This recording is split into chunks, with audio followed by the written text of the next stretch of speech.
messieurs, bonsoir. Amoureux du sport, je vous souhaite la bienvenue sur le plateau de la grande team. Ravi de vous retrouver en ce début de semaine pour notre rendez-vous sportif quotidien. Et bien sûr, avant le top départ, je vous invite, s'il vous plaît, à suivre le sommaire. Et c'est maintenant. On y va.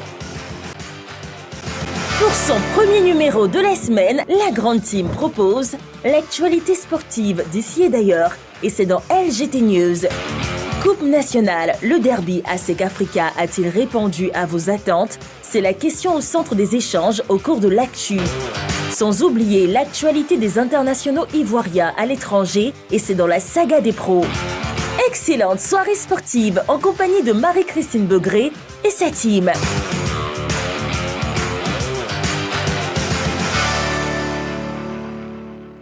Voilà, c'est reparti pour notre semaine sportive en votre compagnie, amoureux du sport. 90 minutes, bien sûr, à parler sport. Avec vous, c'est chaque soir, du lundi au vendredi, de 20h30 à 22h, toujours en direct sur la 3. Et on ne dérogera pas à la règle. On se retrouve donc ce soir, jour férié, mais c'est un bonheur d'être avec vous. N'est-ce pas, Kader? N'est-ce, Marie-Christine? C'est un bonheur de travailler les jours fériés, Kader. Exactement, on prend toujours plaisir à être là, surtout en votre compagnie. Merci beaucoup. Bonsoir, Kader. Bonsoir, Marie-Christine. Voilà, donc je serai avec Kader. Il est déjà installé, je suis aussi avec José Diati. José Diati, bonsoir. Bonsoir, Marie-Christine. Comment vous allez? Je vais très bien. C'est un plaisir de travailler les jours fériés? Ouais, bon. José Diati. Non, je redoute un peu le carton, donc dites oui. Je ne sais même pas ce que dit, sauf que vous êtes très habillé, et puis oui. Oh, merci beaucoup. Oh. Merci beaucoup, Kader. Non, pas Kader. José, vous êtes un amour. On aura donc José Diati, on aura Kader et aussi on aura Yacoub Traoré. Yacoub Traoré, bonsoir. Bonsoir, Marie-Christine. Comment vous allez? Oui, ça va super bien, surtout quand vous êtes là. Ah, merci, c'est gentil. Yacoub Traoré, un nouveau venu dans la grande team.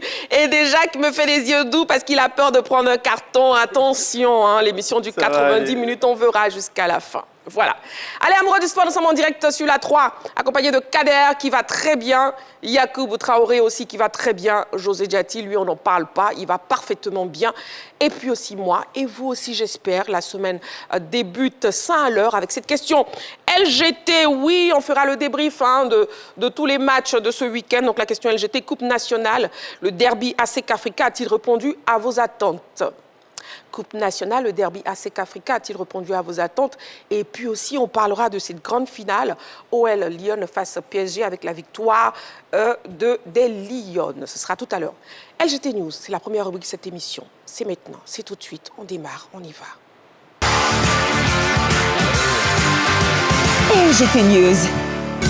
Taekwondo pour ouvrir les news de la semaine. Lorraine Kimi Ossin s'offre l'or au Dutch Open.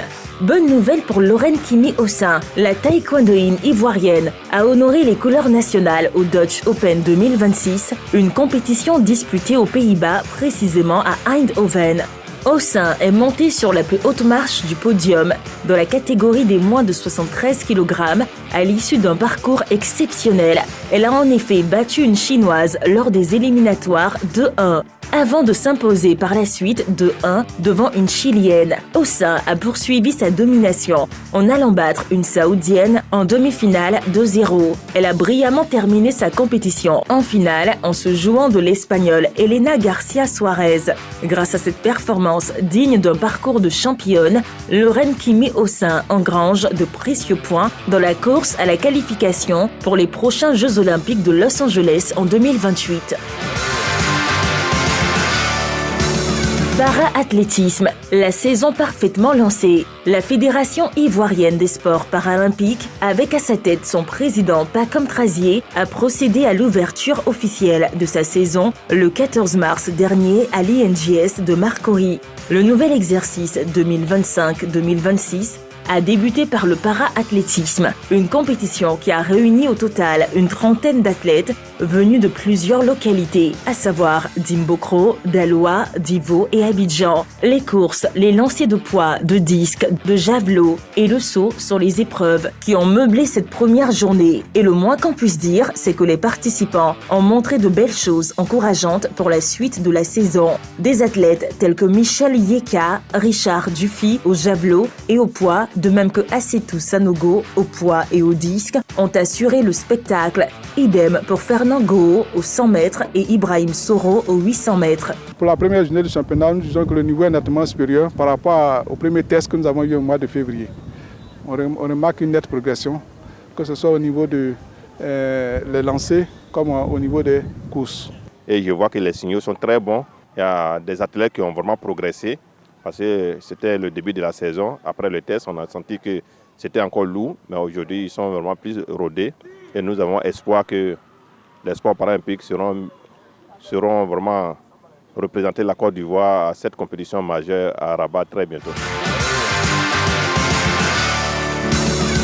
MMA, les acteurs s'offrent une rupture collective. La solidarité et la fraternité ont été célébrées autour du sport et du Ramadan le vendredi 13 mars dernier. En effet, les acteurs du MMA se sont retrouvés à l'université Félix Houphouët-Boigny de Cocody pour un moment de rupture collective de jeunes.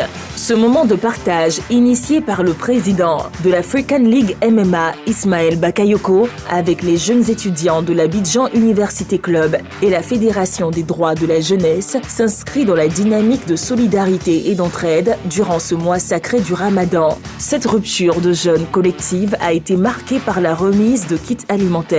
À la grande satisfaction du président central de l'AUC, Cissé Moussa, qui a manifesté son désir d'intégrer le MMA parmi ses disciplines sportives. Nous sommes très satisfaits, comme les années précédentes, quand on a des personnes de bonne volonté, des personnes qui ont aussi été étudiants, venir dans ce mois de Ramadan apporter leurs contributions à la jeunesse estudiantine, c'est quelque chose qui est salutaire et à encourager. Et nous disons merci au président Ismaël Bakayoko, merci au directeur Soro Mamadou et merci au gouverneur de l'université, le docteur Traoré Dolazier.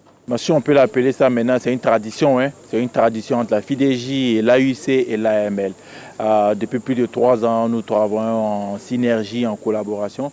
Donc c'est un moment pour nous de toujours nous retrouver ici et partager une collation ensemble, partager des conseils, renforcer nos relationnels. Vraiment, c'est aussi l'objectif même de cette visite-là. Et donc je ne peux que remercier le président Soro ici présent et le président Cissé pour de toujours m'inclure durant cette activité-là. Football à présent, Belgique. Guihagan, c'est 100 matchs avec Charleroi. Parfait Guihagan a célébré le week-end dernier un événement exceptionnel de sa carrière en Belgique.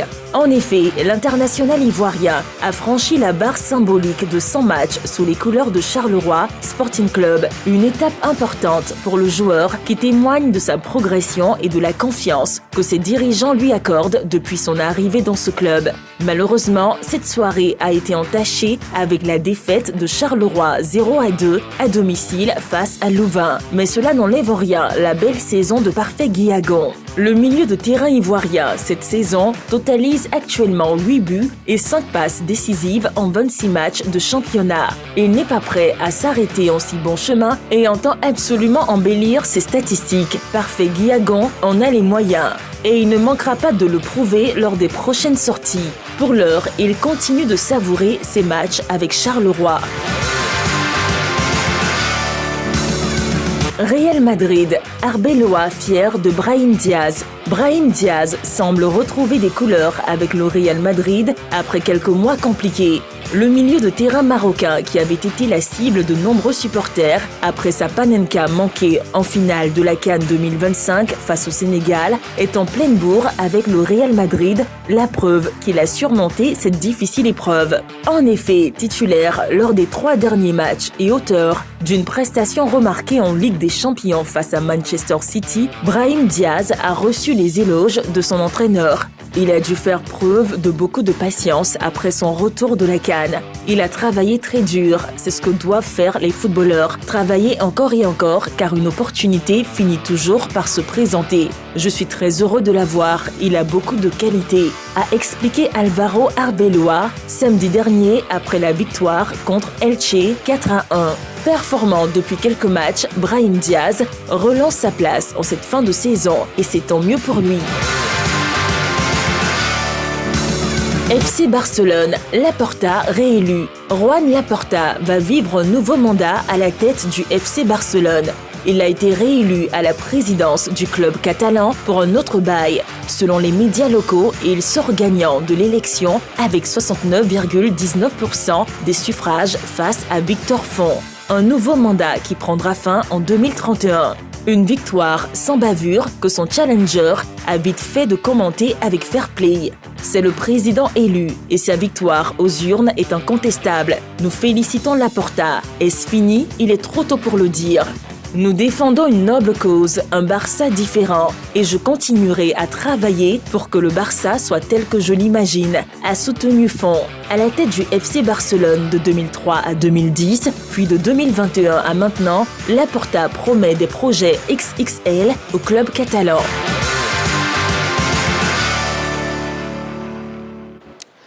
Nous sommes de retour sur le plateau de la Grande Team, toujours en direct sur la 3. Le débrief des news, c'est maintenant. On commence avec José Diati. On parle de Guiagon Parfait.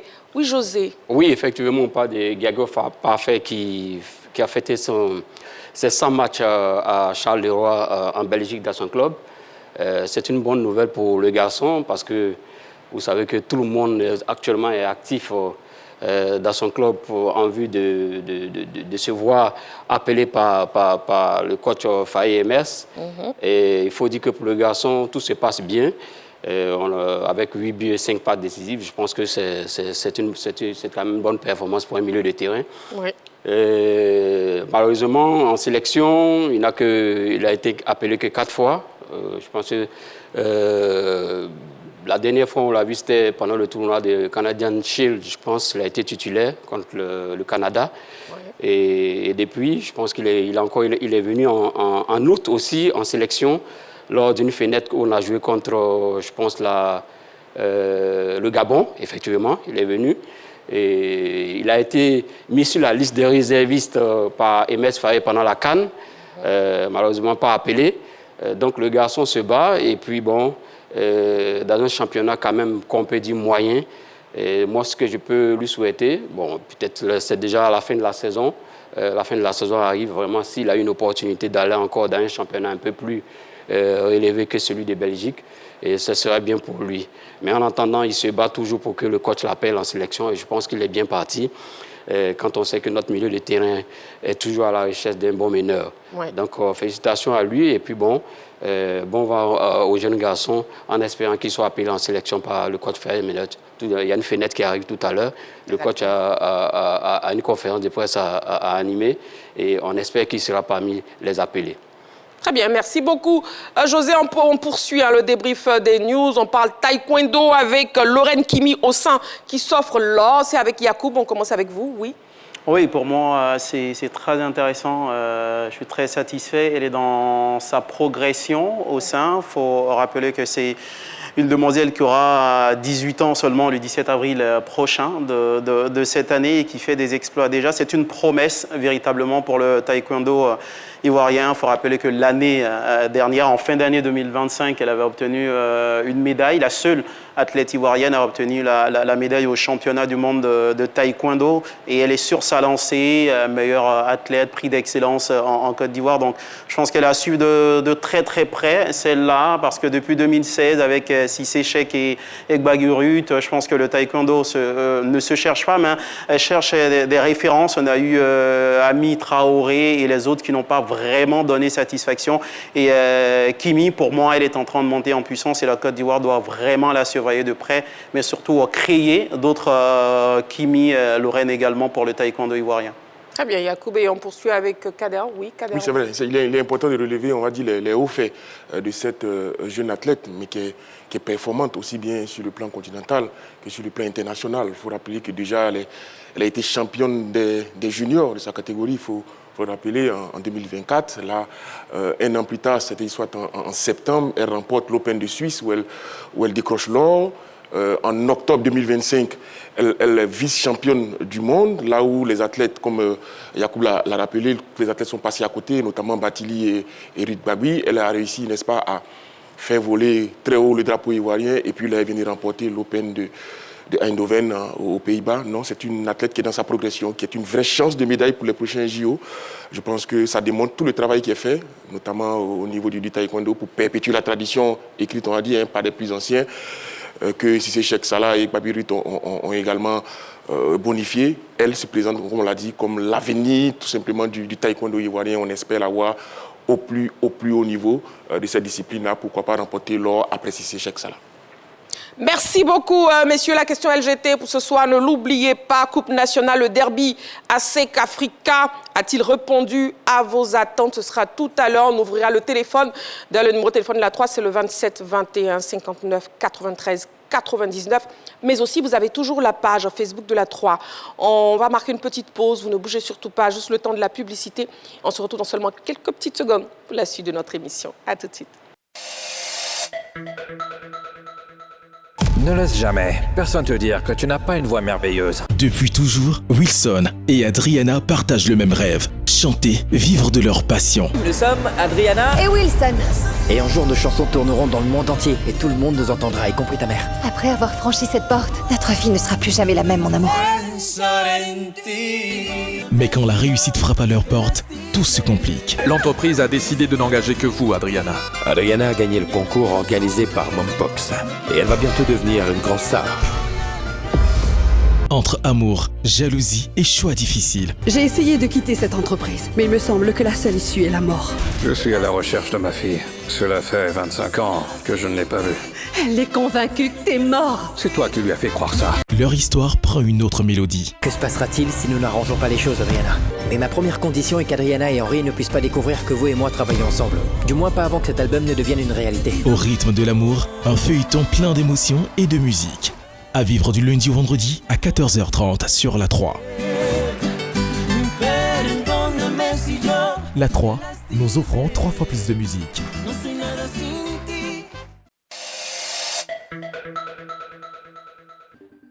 Il est grand temps de passer au focus de ce soir. On y va.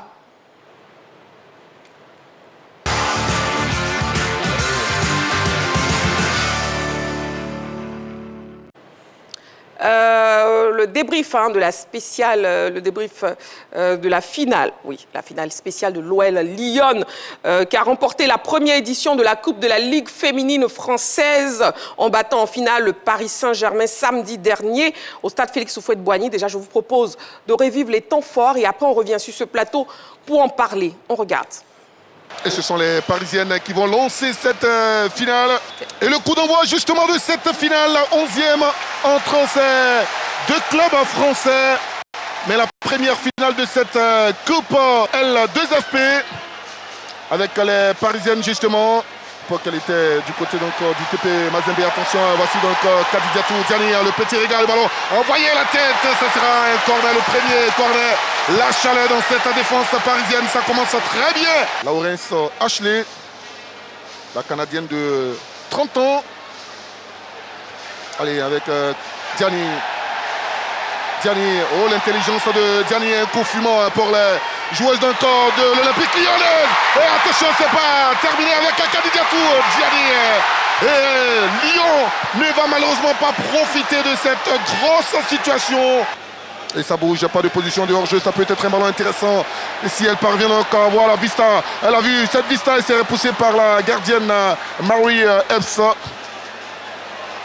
Ce contrôle, il est bon. Et il faut un vilain geste pour stopper sa progression. Ça mérite un carton jaune.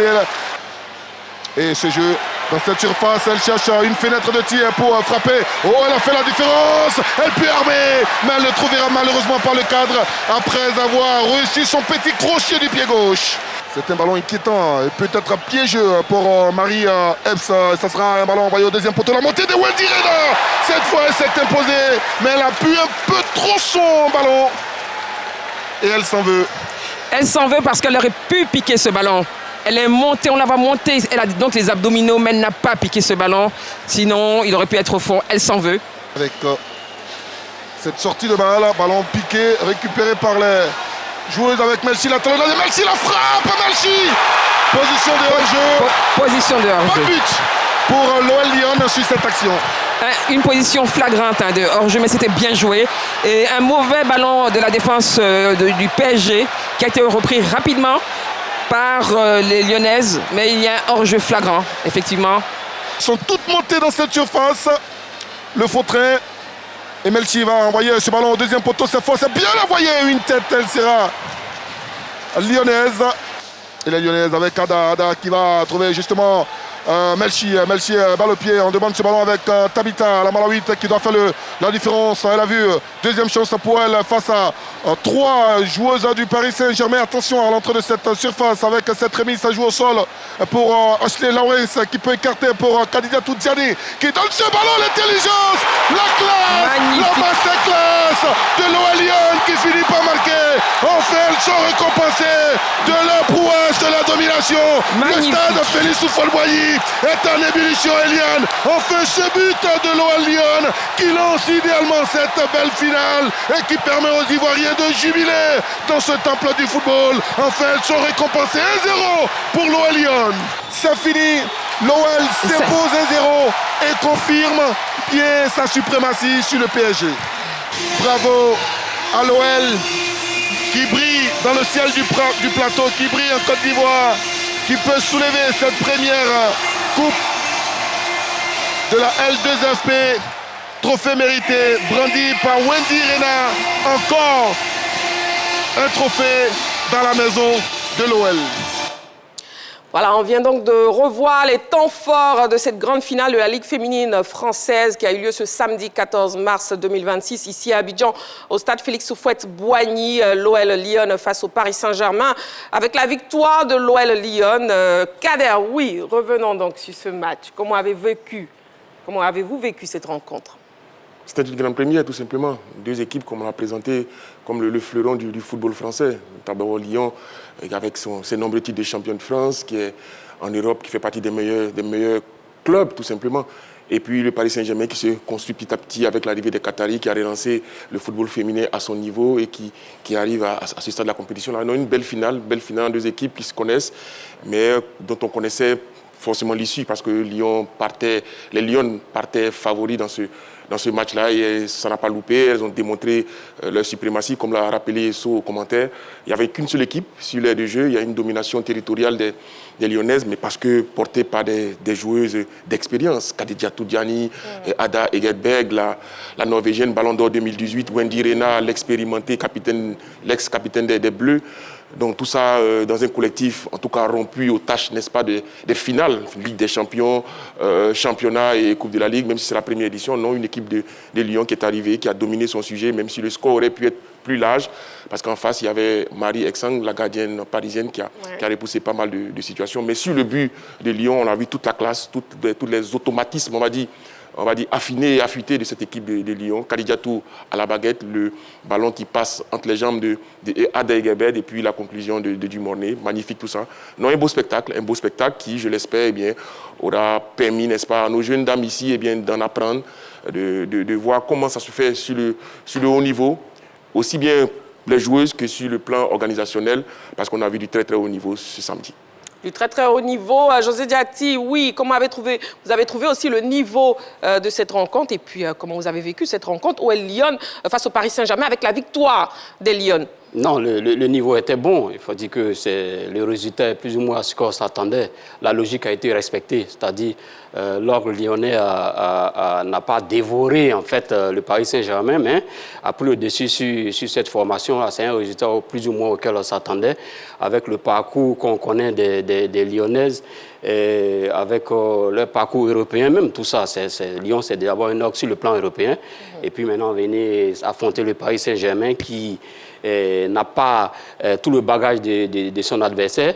Je pense que c'est un match qui a été très bien mené du point de vue organisationnel et du point de vue sur le terrain. Moi, j'ai souvent vu des équipes venir en Côte d'Ivoire et j'ai été surpris, par exemple, que l'aspect de la température et de l'humidité n'a pas été évoqué, ni par les joueuses, ni par les encadreurs. Et ça, c'est une bonne chose. Ça prouve que vraiment, le travail qui a été fait sur le stade Houphouët-Boigny est vraiment bon. Dans la réfection du stade, en fait, je veux dire. Oui. Parce qu'avant, c'était, comme on l'appelle, la bonbonnière. En fait, il y avait une condensation de l'air qui descendait dans le stade. Et quand les gens quittaient de l'extérieur, c'est-à-dire dans un climat très frais, ça, il suffoquait un peu. Aujourd'hui, On a vu que vraiment les joueurs se sont bien exprimés. Et il faut bien aussi parler du public. Le public vraiment est venu nombreux. On annonce autour de un peu plus de 27 000 spectateurs. Donc pour moi, c'était tout s'est bien passé. Et puis bon, et la Côte d'Ivoire et les équipes qui sont venues et le football féminin a gagné. On espère vraiment que ça aurait vraiment un grand impact sur l'organisation de notre football féminin et cela va vraiment apporter vraiment à certaines joueuses ivoiriennes beaucoup de confiance et de sérénité. Très bien. Yacoub Traoré, oui, votre avis sur cette rencontre aussi? Pour moi, c'est un très bon match. Déjà sur le terrain, au plan footballistique, on a eu deux équipes qui ont vraiment joué au football. Il y a eu de l'intensité par moment et pas grande surprise, comme l'ont dit José et Kader, parce qu'on s'attendait à ce que cette équipe de l'OL Lyon gagne. Sur les 10 derniers matchs, c'est une petite statistique, mais c'est 9 victoires pour l'équipe de l'OL Lyon, un seul match nul pour la formation du Paris Saint-Germain. Ça veut dire ce que ça veut dire. Et la moyenne de buts pour l'équipe de l'OL Lyon, elle est plus de 2 buts par match sur l'ensemble de ces 10 derniers matchs-là. Donc, les dés étaient déjà un tout petit peu pipés par rapport à cette rencontre-là. On savait plus ou moins qu'elles allaient gagner. Pour moi, c'est vraiment, on a eu ce à quoi on s'attendait sur la pelouse. Mais ce qui, moi, m'a vraiment plu dans cette rencontre-là, c'est la Côte d'Ivoire. Ce que la Côte d'Ivoire gagne, il y a un soft power qui se développe au fil des années. Après la dernière CAN, la Côte d'Ivoire est une référence en matière d'organisation d'événements sportifs, mais bien au-delà, est un pays référence en matière de football et de tout ce qui peut avoir, on a envie de dire, de jeu. On s'amuse au stade, on a vu le public qui était là, les houlets et tout ça. Et moi, tout ça, ça me parle. C'est très important pour la Côte d'Ivoire. Et la Côte d'Ivoire affirme vraiment une fois de plus que pour avoir du plaisir, pour jouer au football, pour prendre du plaisir, il faut venir à Abidjan. Il n'y a pas mieux ailleurs. Merci beaucoup. Yacoub. Et puis Kader, justement, au vu de ce match, qu'est-ce qui fait la différence pour vous entre le football féminin pratiqué en Europe et le football féminin pratiqué sous nos cieux ici en Afrique? La clé, ce sont les moyens. Les moyens. Mis à disposition des différents continents, des différents pays. Quand on voit l'équipe de Lyon arriver, l'équipe du PSG, tout de suite vous sentez le professionnalisme, tout simplement. Cette compétition est organisée par la Ligue professionnelle. Le président de la Fédération française, c'est vrai, a accompagné la délégation, mais c'est la Ligue professionnelle qui a des ressources insoupçonnées et qui permet, n'est-ce pas, à ces championnats-là de bien se tenir, mais aussi la puissance des clubs. L'OL, Lyon et puis le PSG, ce sont deux industries, tout simplement, j'ai envie de dire, qui ont beaucoup de moyens, mais qui le perpétuent à travers les résultats en Ligue des Champions, notamment l'OL Lyon, qui, on l'a dit, au fur et à mesure qu'elle progresse dans la compétition, elle se fait de l'argent, parce que c'est une compétition également qui rapporte beaucoup d'argent, donc plus vous performez, plus vous avez des retours. Après, il y a le sponsoring. Donc, il y a autant de moyens, autant d'investissements qui sont faits, qui permettent, n'est-ce pas, de recruter de bons joueurs. Parce que faire venir, par exemple, des joueuses comme Wendy Renard, qui est en France, c'est vrai, mais les avoir comme capitaine, les avoir comme joueuse, ça demande des investissements. Faire venir la Norvégienne Ada Egerberg, faire venir des Américaines, des Allemandes surtout. Et donc, forcément, ça nécessite beaucoup de moyens. Donc, c'est à tous les niveaux. Ce sont les investissements qui permettent à ces pays-là de moderniser, de développer et de performer. Ici, sur nos tropiques, nos dirigeants essaient de faire avec l'aide de la FIFA, qui de plus en plus essaie de mettre beaucoup d'argent au niveau de la CAF et aider les fédérations à développer ce secteur-là. Mais il manque encore, on manque cruellement de tout, d'infrastructures. C'est vrai que les ambitions sont là, la volonté elle est là, mais elle doit s'accompagner, elle doit être sentie. On parlait d'impact réel de ce match sur le football féminin. Il va venir, je l'espère, en tout cas, après, avec un partenariat avec la Fédération française, mais il va falloir beaucoup plus. Là, l'État de Côte d'Ivoire a fait de gros investissements en accueillant ce match en Côte d'Ivoire, mais il va falloir faire plus encore pour permettre à nos filles, parce que la difficulté avant, c'était de convaincre les filles de venir jouer au football. Depuis quelques années, les filles elles-mêmes, elles viennent au football parce qu'elles savent que c'est un métier désormais, qu'on peut gagner sa vie à travers le football. Donc, désormais, ce tabou-là, il est réglé. Maintenant, il faut un accompagnement beaucoup plus plus efficace, beaucoup plus perspective, beaucoup plus confirmé, beaucoup plus pratique, pour permettre à ces filles-là de vivre de leur métier. Parce qu'aujourd'hui, c'est difficile. C'est difficile pour ces filles-là, on le voit dans le championnat, en termes de salaire, en termes de conditions de travail, en termes d'épanouissement même. Il y a beaucoup de choses à faire pour, attirer beaucoup plus de filles et puis professionnaliser à l'image de l'Afrique du Sud, à l'image du Nigeria, à l'image du Maroc même. Si ces pays africains sont capables de le faire, mais la Côte d'Ivoire a les moyens de faire autant. Très bien. Amoureux du sport, si vous nous suivez, nous sommes en direct sur la 3.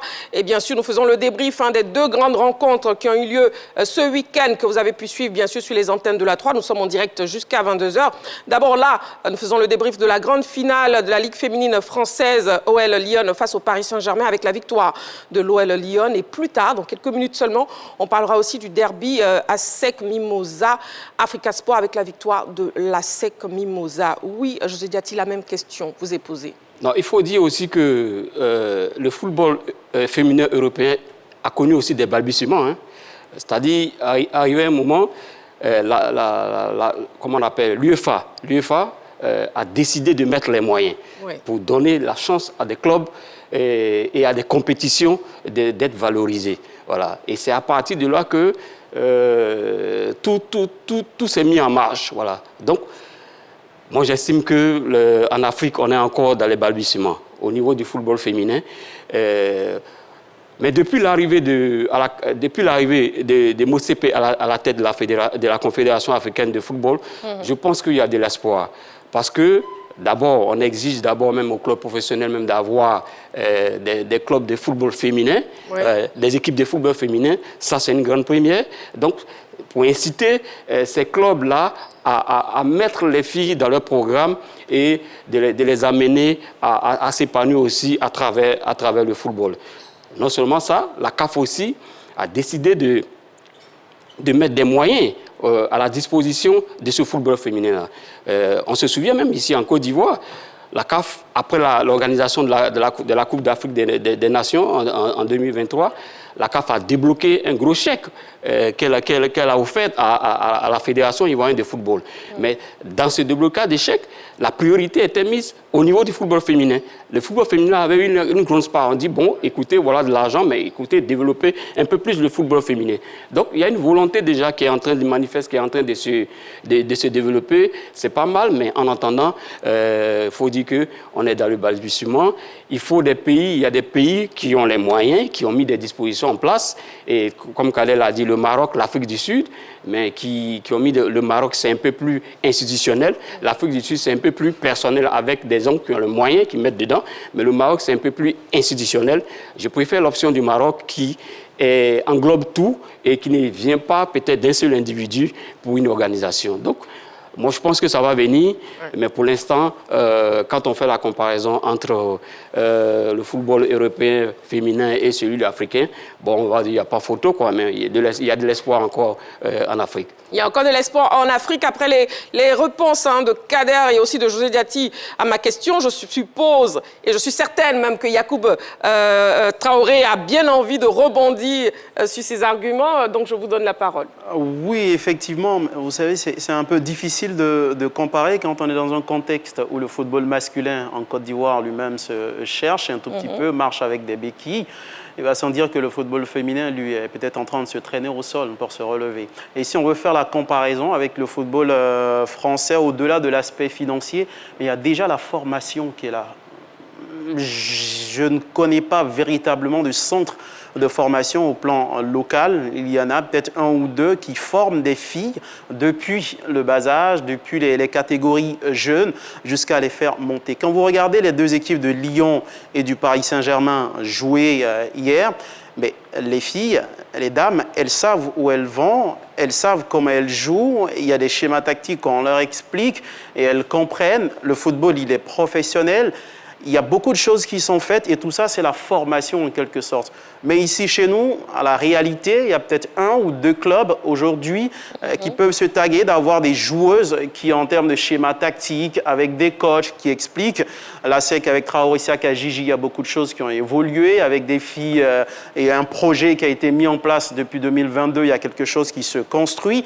Mais à part ça, quand vous regardez les autres matchs de notre championnat féminin contre d'autres équipes, mais certaines se cherchent. Elles cherchent peut-être en jouant, vous vous demandez la définition même du football par moment. Parce qu'elles n'ont pas été formées. Et tout par de là, si elles n'ont pas reçu de formation, il sera difficile d'avoir un football féminin professionnel déjà, et il sera très difficile de faire de l'argent dans le football et de bien payer ces joueuses-là. Donc pour moi, il n'y a pas photo, il n'y a vraiment pas de comparaison à faire avec le football féminin français. Il faut vraiment arriver déjà à mettre des structures en place, comme le fait la CAF déjà, obliger des clubs à avoir des sections féminines, mais surtout former nos joueuses aujourd'hui au plan local pour qu'on ait un football féminin qui parle vraiment comme un véritable football. Très bien. Et puis après cette rencontre, justement, nos équipes ont pu recueillir quelques réactions au terme de l'OL Lyon face au PSG, au terme de cette finale. On les écoute. C'est vrai que c'était un premier objectif qu'on a su aller chercher. Maintenant, on va profiter de la victoire et ensuite se focaliser sur nos prochains objectifs. Qu'est-ce qui a fait la différence ce soir? Je pense que ça a été un travail collectif, un état d'esprit. On est resté soudés, concentrés. Ça n'a pas été évident de jouer ici à Abidjan avec la chaleur, quelque chose dont on n'a pas l'habitude. Mais voilà, on s'est donné les moyens d'aller chercher cette victoire et voilà, je pense que c'est quand même mérité. Les grandes finales se jouent sur des détails. Après, on a quand même vu une équipe lyonnaise dominatrice un peu plus en deuxième mi-temps, avec beaucoup plus d'occasions. Je pense que la victoire est méritée. Cette Coupe de la Ligue est méritée pour l'Olympique lyonnais. Ils ont été chercher cette première coupe qui est très importante dans une saison. Ça se situe maintenant au mois de mars. Voilà, donc après, vite se reconcentrer sur ce qui va leur rester à faire parce qu'il y a beaucoup d'échéances importantes. Mais c'est bien d'avoir gagné ce trophée. Aujourd'hui, il faut féliciter Lyon parce qu'ils ont fait un bon match. Nous, dans notre projet de jeu, ce qu'on a mis en place, on a eu des petits problèmes qu'on n'a pas réussi offensivement à faire ce qu'il faut. Défensivement, on a bien travaillé. Voilà, maintenant, il faut tourner la page. Là, c'est une compétition. Moi, je vous remercie aussi le public qui était là. Franchement, c'était super. C'est pas tous les jours qu'on joue avec un public comme ça. Moi, je remercie surtout Abidjan et tous les peuples d'Abidjan parce que là, c'est vraiment top. Et voilà, maintenant, on tourne la page. Là, maintenant, on va se focaliser sur la Coupe de France et le championnat. L'équipe de l'OL Lyon a été plus réaliste, mais le Paris Saint-Germain n'a pas également de mérité.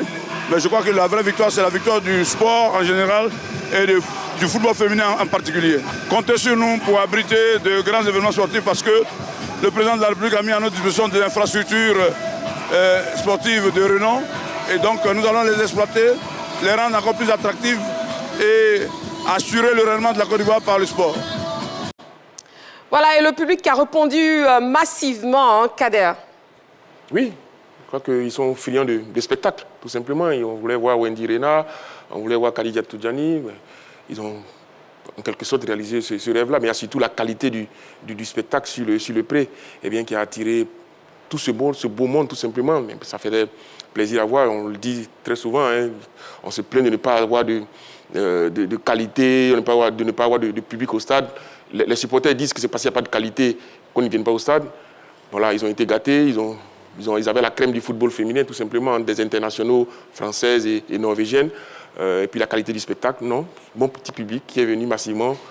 Le regret, c'est qu'on espère les revoir quand nos filles vont commencer à jouer. Si les championnats féminins, on veut voir la même ferveur parce qu'il faut encourager ces filles-là également. Ouais. Parce que la qualité du spectacle, exactement, la qualité du spectacle aussi dépend de l'affluence également. Quand les filles évoluent, quand les hommes comme les femmes, quand ils évoluent devant des gradins vides, c'est difficile de produire du spectacle. Mais quand les gradins sont pleins, forcément, il y a cette motivation supplémentaire. Et on espère voir la même affluence sur le championnat, aussi bien des dames que des hommes. Très bien, merci beaucoup. Messieurs, Kader, Yacoub et aussi José Djati, voilà la finale de la Ligue féminine française qui a été remportée par l'Olympique Lyon, ici à Abidjan, au stade Félix Houphouët-Boigny. Voilà, et puis le derby ASEC Mimosa, Africa Sport, c'est maintenant, et c'est dans l'actu. On y va.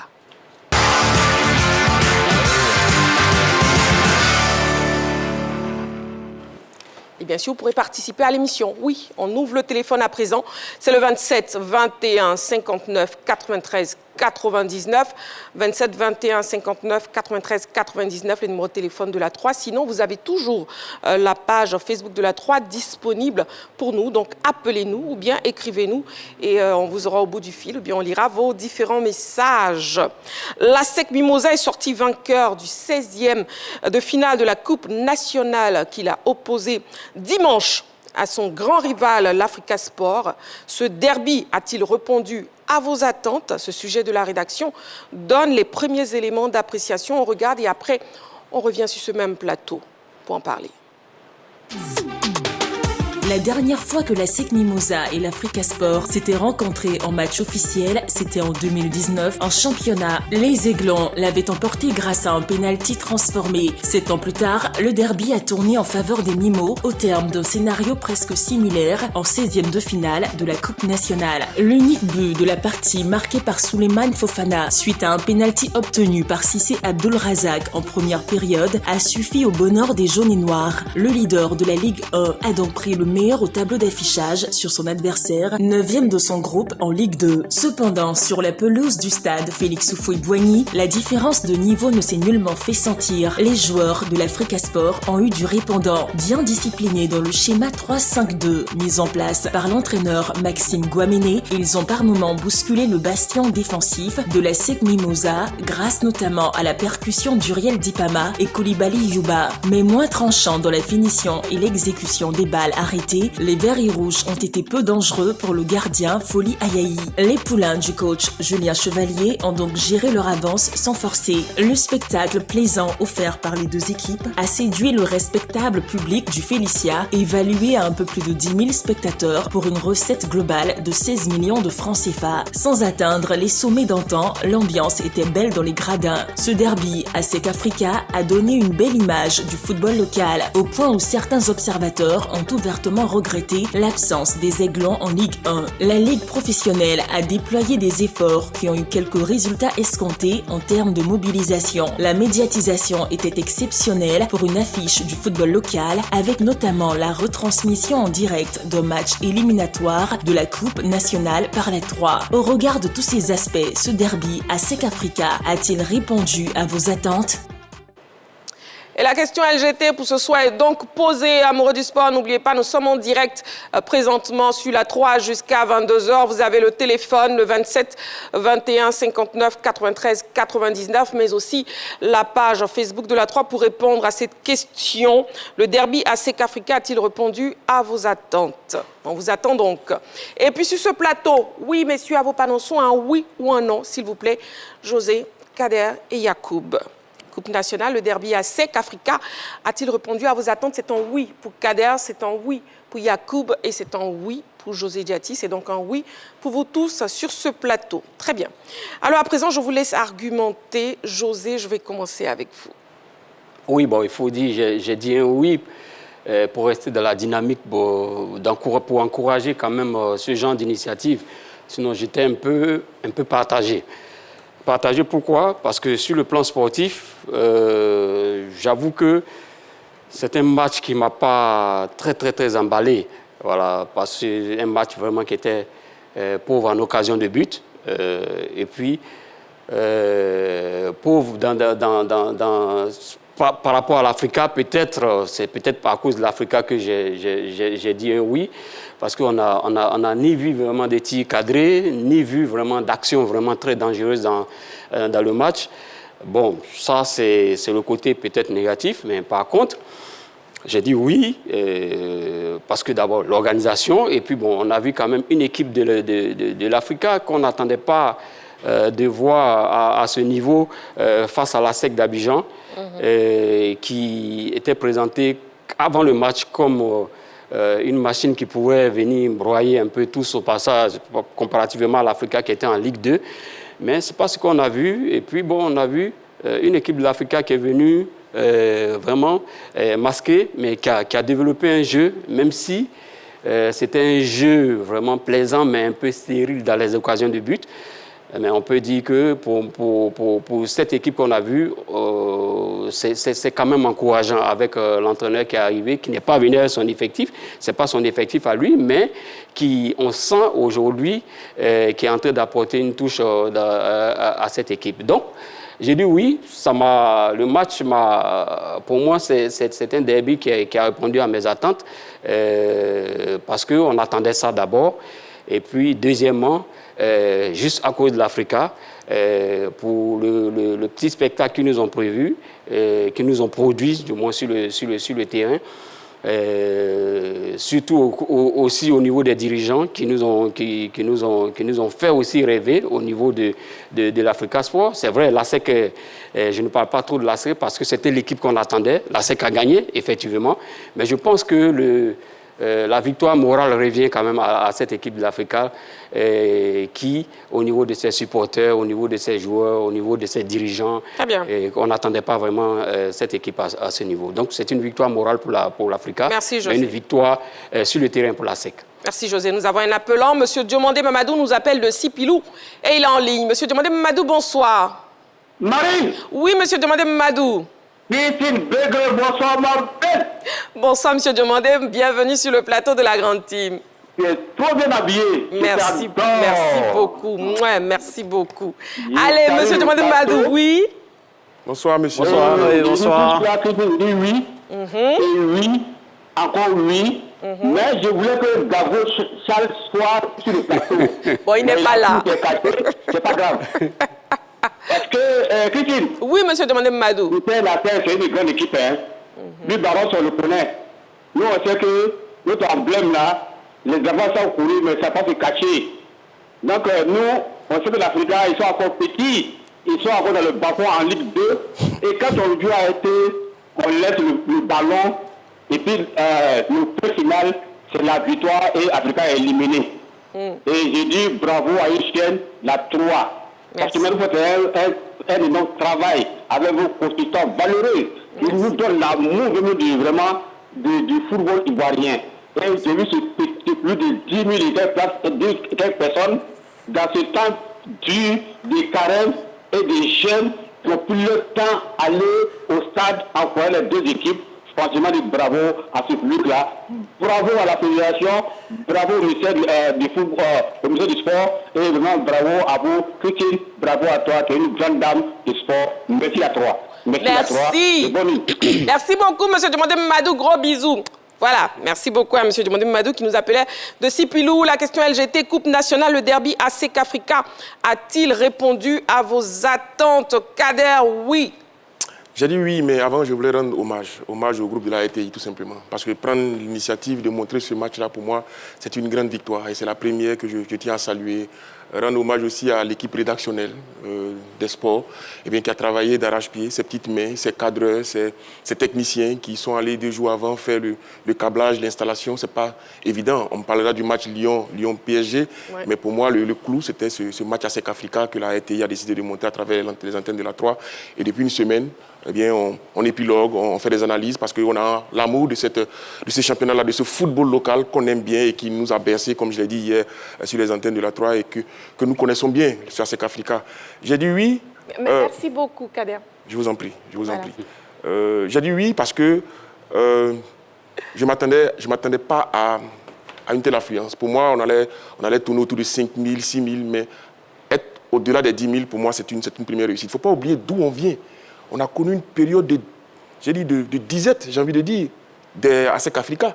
Parce que la crise est passée par là, parce que la crise financière également.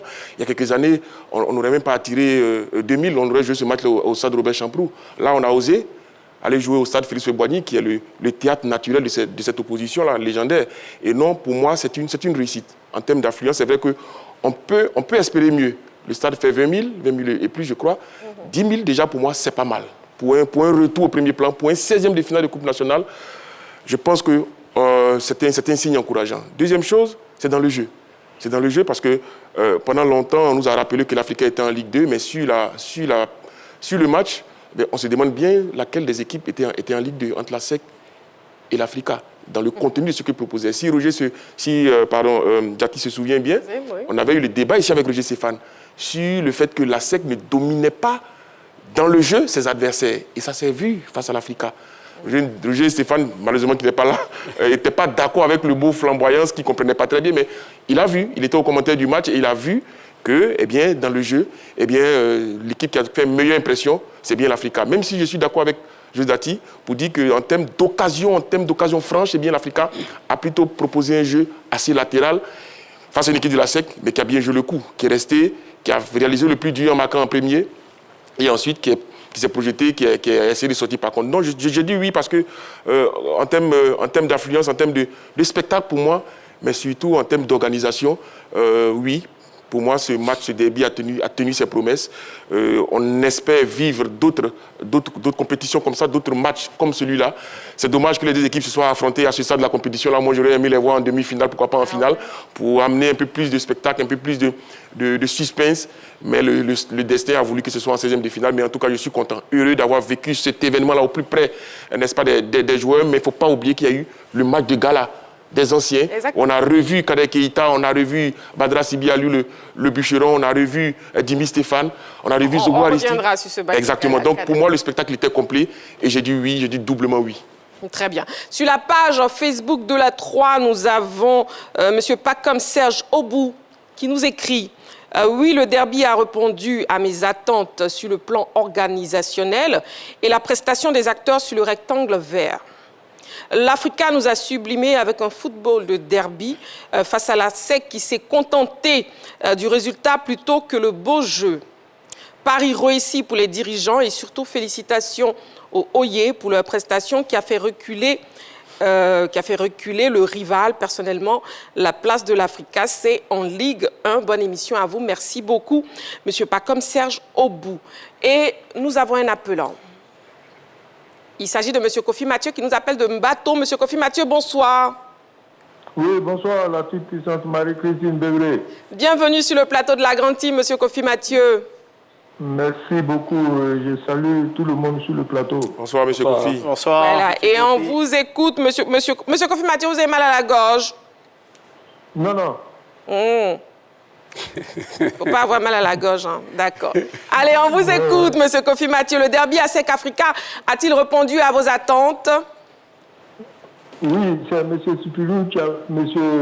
Demandé Mamadou de Sipilou qui a fait que quand je parle, je suis en train de réfléchir à ce que je vais lui dire.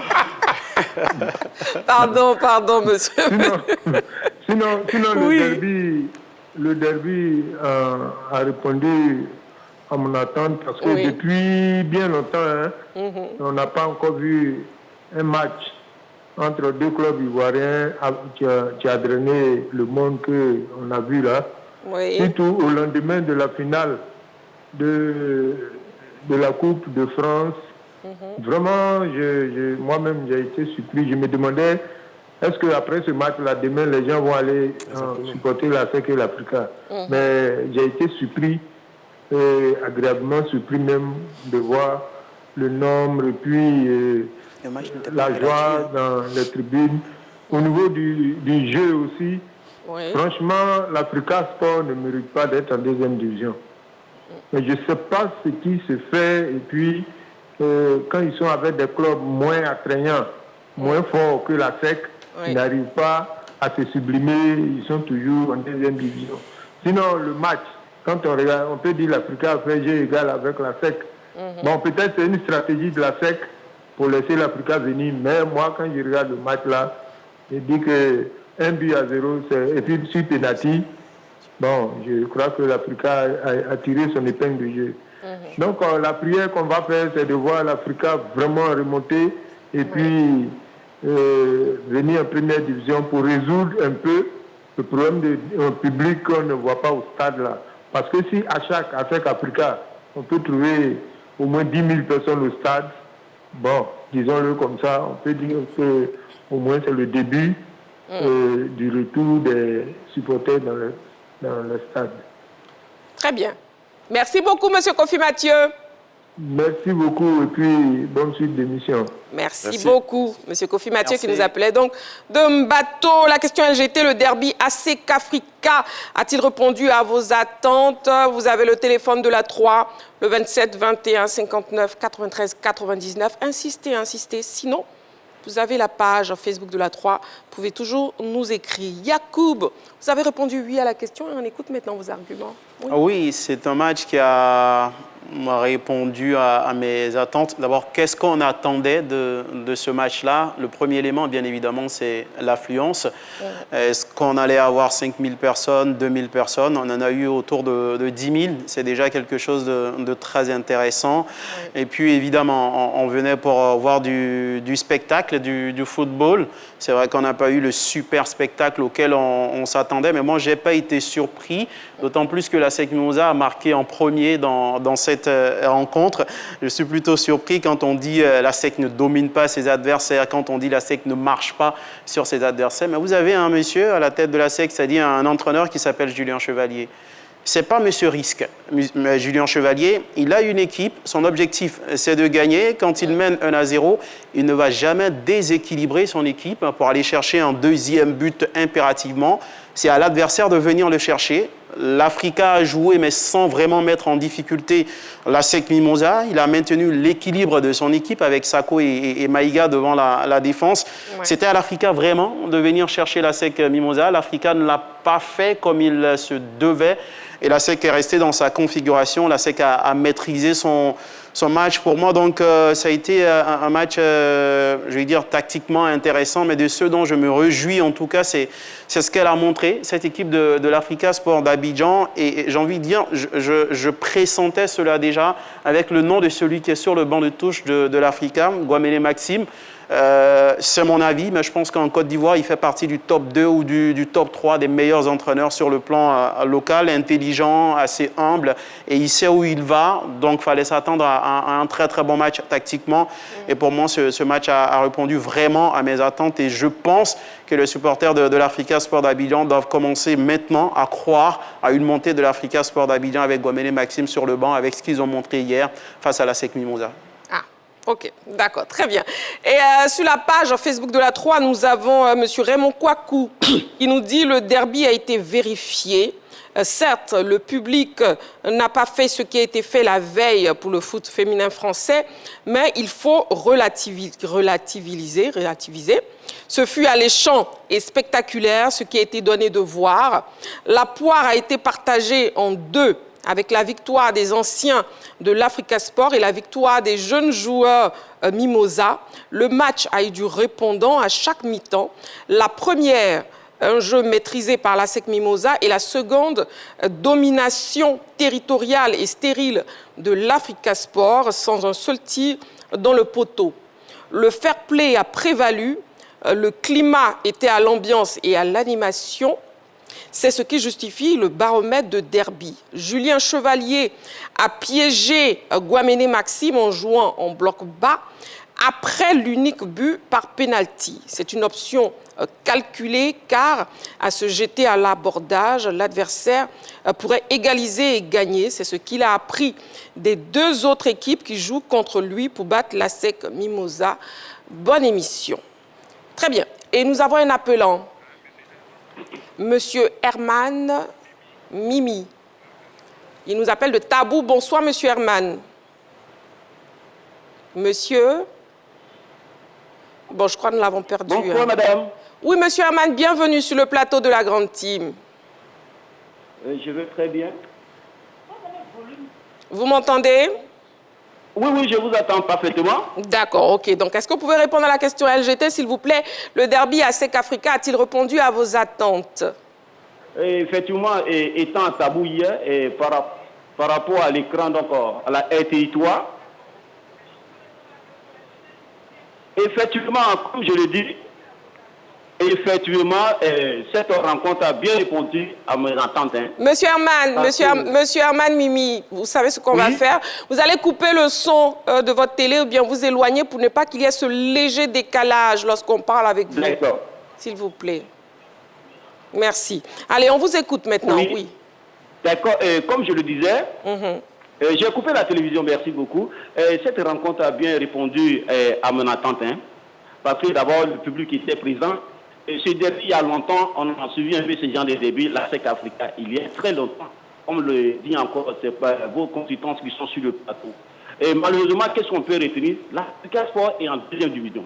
Et vu un peu le parcours, qui vient encore les statistiques, l'Africa qui est en deuxième division durant moins de 4 ans, et puis la SEC qui est une équipe qui est en première division et puis qui est présentement, je dirais, premier du championnat, malgré que le championnat n'a pas encore pris fin. Mais l'Africa est venu avec d'autres inspirations. Aucune personne ne pensait pas à cette prestation de l'Africa d'Abidjan.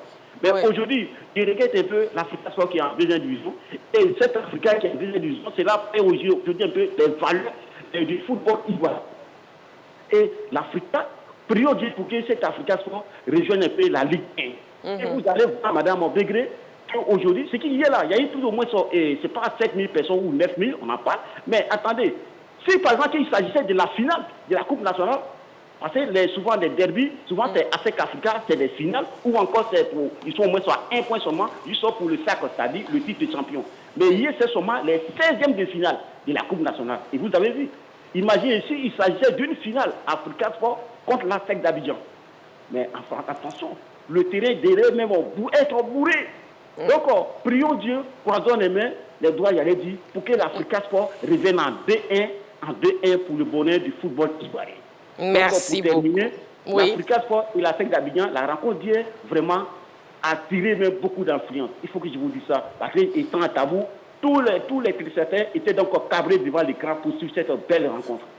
Merci beaucoup. Merci beaucoup, monsieur Eman Mimi, qui nous a suivis depuis Dabou. Merci beaucoup, madame. Et puis, bonne fin d'émission à vous. Merci beaucoup. Merci beaucoup. Merci pour votre participation à l'émission. Voilà, amoureux du sport, la question LGT. Donc, le derby ASEC Africa a-t-il répondu à vos attentes? Continuez de nous écrire et de nous appeler aussi au 27 21 59 93 99.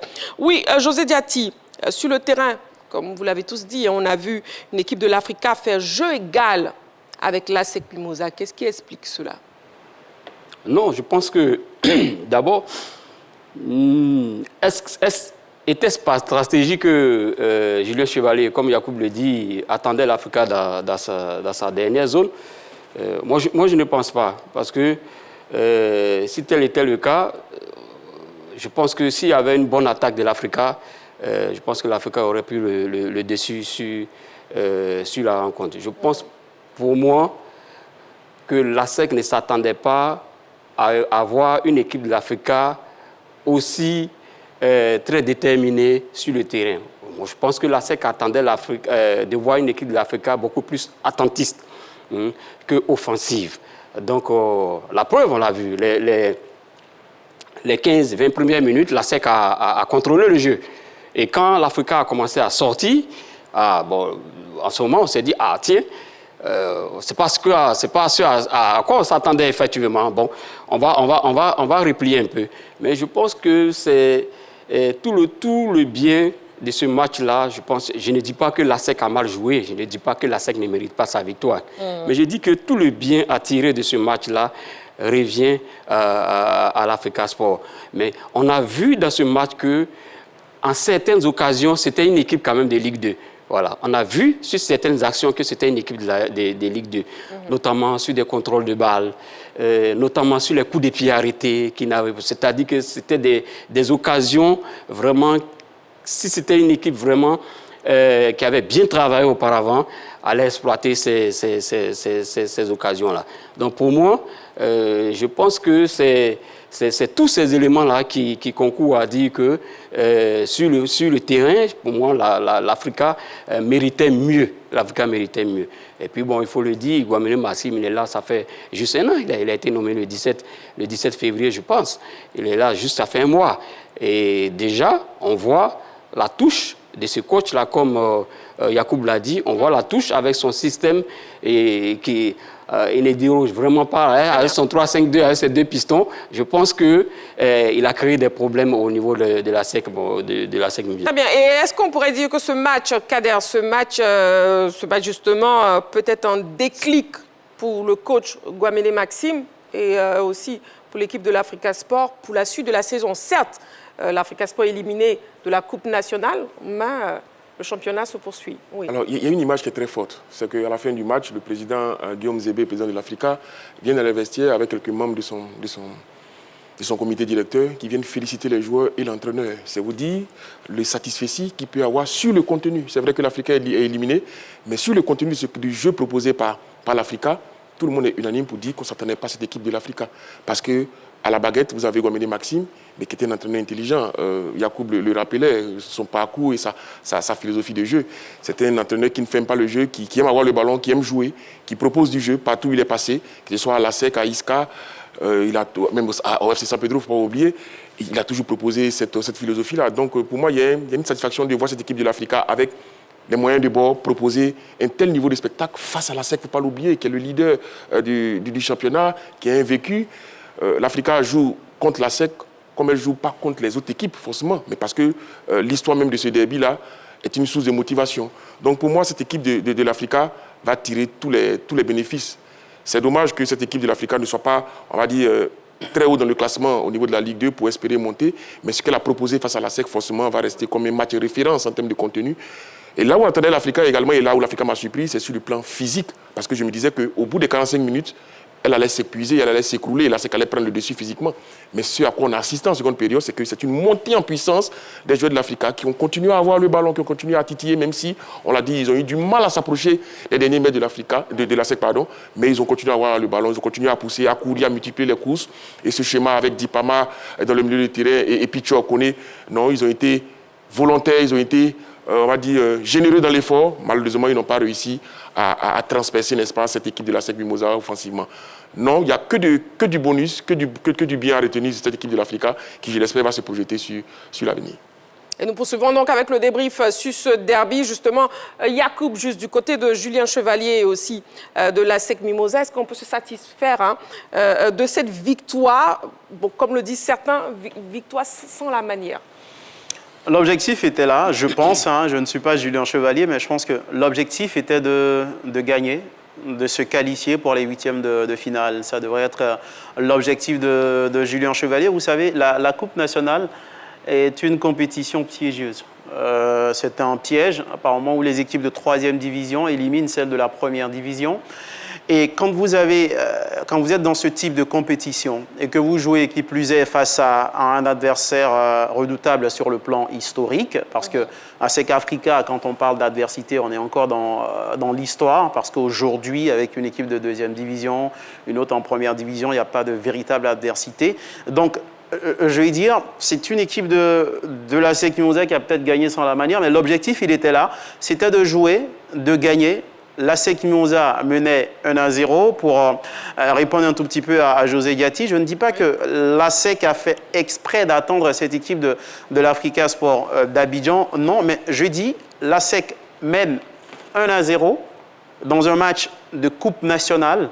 Une compétition où vous pouvez vous faire éliminer par une équipe moins bonne que vous.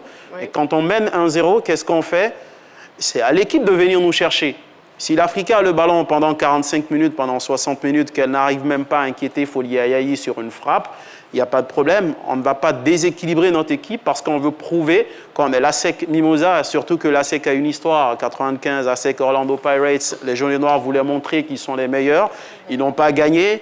Donc, allez, dans les têtes, peut-être pas celle de Julien Chevalier, mais on se dit, en tout cas, on ne prend pas de risques non calculés, non maîtrisés. Et la SEC, dans ce schéma-là, avec Julien Chevalier, qui, je le répète encore, n'est pas monsieur risque à tout va. Il tient à une chose, c'est l'équilibre de son équipe. Avec son 4-3-3, il a maintenu l'équilibre. Si on n'est pas capable de mettre un deuxième but, on ne prend pas un but égalisateur en se découvrant, en allant chercher à faire plaisir forcément au public. C'est pas ça la première chose pour lui. La première chose, est-ce qu'on gagne? Est-ce qu'on passe à l'étape supérieure? Et puis il y a le championnat qui arrive encore, d'autant plus qu'il n'avait pas assez fait tourner. Je pense qu'il y a Samassa et Kouyaté qui n'étaient pas là par rapport à la 21e journée, donc il ne fallait pas s'épuiser. C'était un calcul, il y avait beaucoup de choses à voir et je pense que Julien Chevalier a calculé, il s'est dit, si avec un but on peut passer en 8e, il n'y a pas de problème. Est-ce qu'il n'y a pas une sorte de reniement de la SEC Mimosa parce que la SEC nous habitue à mieux dans le jeu? Parce que c'est ça aussi la difficulté. C'est ça. On ne parle pas de l'institution à SEC, c'est du beau jeu, c'est du spectacle. C'est pas qu'on mène 1-0 et on ne prend pas de risque de sorte à ce que l'adversaire revienne parce que la SEC nous a habitués à produire du jeu. Toutes les générations de la SEC Mimosa, la consigne est la même. C'est les enfants s'amusent. Les enfants s'amusent. Exactement, c'est avoir le ballon, c'est de porter le danger dans le camp adverse, ne pas calculer justement.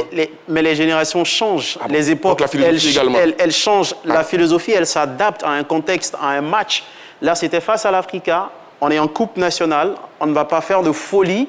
On mène 1-0. Si on veut du beau jeu, mais ceux qui sont menés, qu'ils viennent nous chercher pour qu'on produise du jeu ensemble, mais on ne va pas attendre que nous, on produise ce jeu-là et qu'ils profitent pour nous mettre un but égalisateur. C'est ce que je suis en train de dire. Ça s'appelle refuser de jouer. Non, pas refuser de jouer. C'est pas l'ADN de la SEC. Si l'Africa avait accepté de jouer, mais l'Africa aurait égalisé également. Jouer sans même une bonne frappe, sans inquiéter le portier, c'est pas jouer au foot. Oui, en fait, ce qu'on aurait aimé voir, c'est une équipe de la SEC joueuse, pas une équipe de la SEC calculatrice. Voilà, parce que, en fonction de ce que Yacoub dit, c'est que les dirigeants de la SEC n'ont pas bien expliqué à Julien Chevalier ce que c'est qu'un match à SEC Africa. Et ce que c'est, ce que le public vient chercher quand il vient à un match à SEC Africa. Voilà. Un tel discours, je pourrais le comprendre devant Al-Ahly. Voilà, bon, on a marqué un but à la 24e minute, on va se recroqueviller un peu et puis bon, gérer. Mais je pense qu'il y avait de la place pour la SEC à développer un jeu quand même plaisant et puis face à une équipe de l'Africa qui l'a fait. Voilà. Et c'est pourquoi le nom de l'Africa ressort le plus souvent, même au sein même des supporters de la SEC. Exactement. Voilà, même au sein des supporters de la SEC, le nom de l'Africa ressort. C'est ce qu'on aimerait voir. Voilà. Mais ce qu'on retient au final, c'est la victoire. Oui, bon. Voilà, c'est la victoire, donc je pense que c'est le plus important. Surtout, messieurs, retenez que c'est l'avis de Yacoub. Exactement. C'est nullement Julien Chevalier, c'est ça, du tout. Voilà. Les dirigeants de la SEC, voilà. C'est seulement l'avis de Yacoub. Il n'est que consultant à la grande team sur le plateau. Voilà. Alors, messieurs Kader, Yacoub et puis José Diati, justement, après vos différents avis sur la question LGT, permettez-moi de donner aussi au public sportif le micro pour répondre à cette question LGT. Coupe nationale, le derby ASEC Africa a-t-il répondu à vos attentes? On l'écoute. Dans le jeu, le match a répondu à nos attentes. On a vu deux équipes très engagées. En première période, c'est l'ASEC qui avait plus la possession du ballon et qui a réussi à scorer sur un penalty. En deuxième période, c'était plus l'Africa qui a maîtrisé le match, la deuxième période en globalité, mais qui n'a pas réussi à scorer. Maintenant, au niveau du public, je dirais que c'est un peu en deçà de mes attentes. Je m'attendais à plus de public, plus de monde, mais c'est un bon début et ça prouve encore une fois que le championnat local intéresse et peut intéresser. Donc voilà, il faut tout simplement remobiliser les gens et faire en sorte que l'Africa peut-être remonte en Ligue 2 et ça sera peut-être en Ligue 1, pardon, ça sera justement bénéfique pour le championnat, je dirais, de Ligue 1. Je salue l'effort des uns et des autres, tous ces Ivoiriens qui sont venus au stade, mais c'est un peu dommage qu'on n'ait pas fait le plein. Après, si on ne fait pas le plein, je pense que ce qu'on a eu, l'affluence qu'on a eue, on va pas se plaindre. Parce que ça reflète l'état de notre football aujourd'hui. Depuis plusieurs décennies, le football ivoirien ne mobilise plus, pas de football local. Donc, voir plus de 10 000, peut-être 15 000 Ivoiriens dans ce derby qu'on annonçait déséquilibré du fait que l'Africa soit aujourd'hui en Ligue 2 depuis 5 ans et que la section en tête de la première et de la Ligue 1, voir ce nombre-là, je pense qu'on ne peut pas se plaindre. On est déjà satisfait. C'était un bon match pour deux équipes qui ne sont pas du même niveau. C'est-à-dire la SEC qui est en Ligue 1 et l'Africa qui est en Ligue 2. On a vu l'Africa développer un jeu de possession pour essayer de déstabiliser la défense de la SEC qui est restée solide, qui est restée hermétique, qui n'a pas laissé beaucoup d'espace aux joueurs de l'Africa. Malheureusement, ça s'est joué sur un penalty. Ce derby a répondu à mes attentes au niveau d'abord du jeu et produit donc par les deux équipes. On a assisté à une très belle rencontre. L'Africa a essayé de donner du répondant à la SEC Moza en termes de jeu. On n'attendait pas l'Africa à ce niveau-là. La SEC a démontré que c'est une équipe assez expérimentée, vu bien sûr son vécu au plan international. Et puis, ma seule déception, c'est au niveau donc du public, parce que pour un derby ASEC Africa, je m'attendais à un peu plus de monde. Les guichets de... Voilà, en direct sur la 3, n'est-ce pas, José Dati, nous sommes en direct. Aujourd'hui est un jour férié, c'est un plaisir d'être avec vous, José, Kader et aussi Yacoub. Et puis, n'oubliez pas aussi d'autres matchs disputés ce week-end dans le cadre des 16e de la finale de la Coupe nationale. Voyons donc les résultats enregistrés.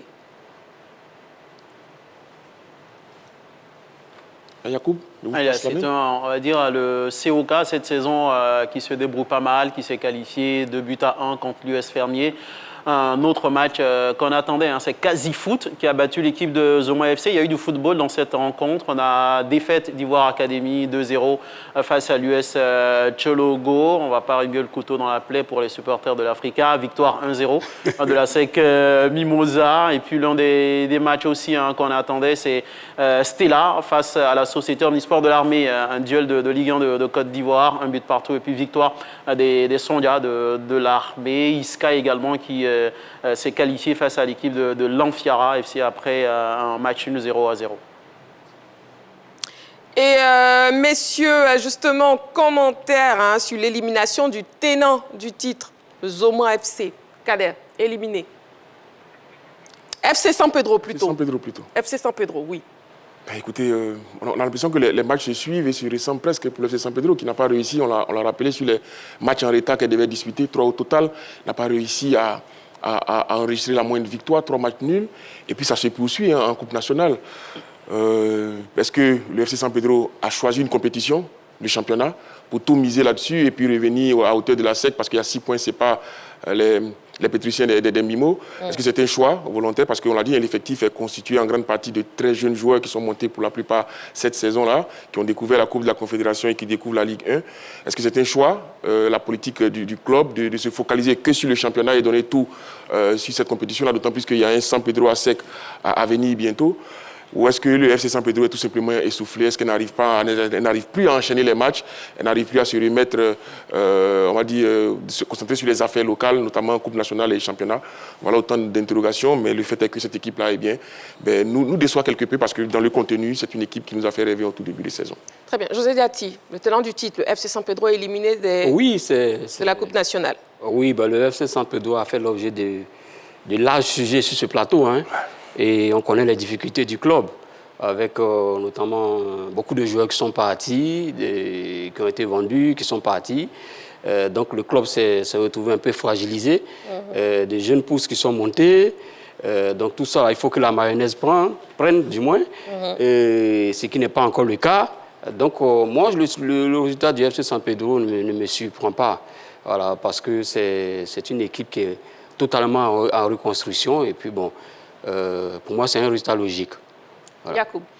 Oui, le FC San Pedro, je pense que les problèmes ont un tout petit peu commencé depuis Gomene Maxime, déjà qui part du club. Il y a quelques petites tensions. Après, il y a Sekou Fofana qui arrive pour essayer de redresser. Lui, il part. Je pense Béli Lassène qui vient, mais la Coupe nationale, elle arrive à redresser la barre, cette équipe-là, et puis à la remporter. Et dans la continuité, cette saison, quand on décide de jouer avec des jeunes, il faut s'attendre à ce genre de situation, à avoir des coups de mou par moment. Et quand ça s'ajoute aux problèmes internes et tout ça, je pense qu'on ne peut s'attendre qu'à ce type de résultats. Mais attention, c'est une équipe qui sait rebondir et la SEC Mimosa devra tenir très très bon jusqu'à la fin de la saison si elle veut reconquérir ce titre de champion de Côte d'Ivoire. Nous sommes dans les arrêts de jeu de notre émission La Grande Team, votre quotidienne sportive, chaque soir du lundi au vendredi de 20h30 à 22h. Nous sommes en direct sur la 3. Et on va terminer avec la dernière rubrique pour ce soir. Il s'agit de Saga des pros. On y va.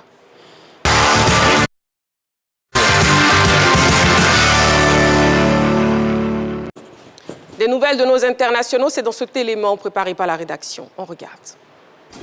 Un partout. Il porte à 10 son nombre de passes décisives cette saison en 22 matchs. Jérémy Boga, quant à lui, ne cesse d'améliorer ses statistiques avec la Juventus de Turin depuis son retour en Italie. C'est d'ailleurs grâce à lui que les Turinois se sont imposés sur le score de 1-0 devant Udinese. Boga inscrivait ainsi son 3e but sous ses nouvelles couleurs en 6 rencontres. En Grèce, Alban Lafont a réussi à garder ses cages inviolées lors du match qui opposait son équipe Panathinaikos Panathinaikos à Panetolikos 0 partout. C'est le 6e clean sheet de la saison du gardien de but international ivoirien. On ne saurait terminer ce tour d'horizon de nos internationaux sans saluer la titularisation d'Amad Diallo sous les ordres de Michael Carrick lors de la victoire de Manchester United face à Aston Villa 3-1 et passé sur l'aire de jeu.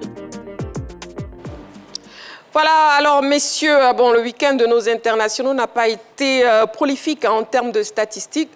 Donc déjà, quelle analyse faites-vous de ce constat, José Diaty? Oui, pas prolifique en termes de statistiques, mais prolifique vraiment pour moi en termes de forme de nos internationaux. Franchement, je vois un Faye Mess en train de se gratter la tête, franchement, pour faire sa liste qui arrive bientôt. Parce que tout le monde, tous les joueurs ont un objectif d'aller au mondial et tout le monde se donne à fond. On l'a vu, Wilfried Senghor, après sa blessure, qui revient très en forme. Bon, lui, par contre, moi, je pense que j'ai toujours dit que c'est parce qu'il était blessé. Sinon, c'est le titulaire indiscutable à son poste. Je pense qu'il sera là. Mais, italien. Et c'est vrai qu'on ne le met pas titulaire à chaque fois, mais quand il rentre, il fait la décision. Et pour moi, c'est ma grosse satisfaction. On l'a déjà dit sur le plateau la semaine dernière ici. Et s'il n'est pas appelé, franchement, ça sera vraiment pour moi un petit coup dur pour lui.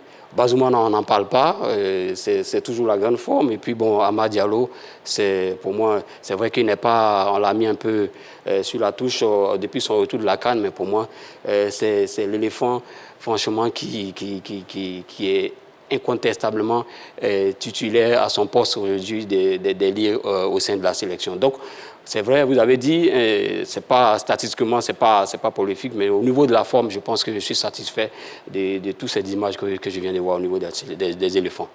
En tout cas, notamment quelques satisfactions, vous l'avez dit, hein, José Diaty, à savoir Wilfried Senghor et puis Jérémy Boga. Jérémy Boga, on peut le dire, qui a pris une très bonne décision. Exactement. Il a dit, on l'a rappelé la semaine dernière, oui. L'épisode douloureux de Nice. Non, pas de Nice.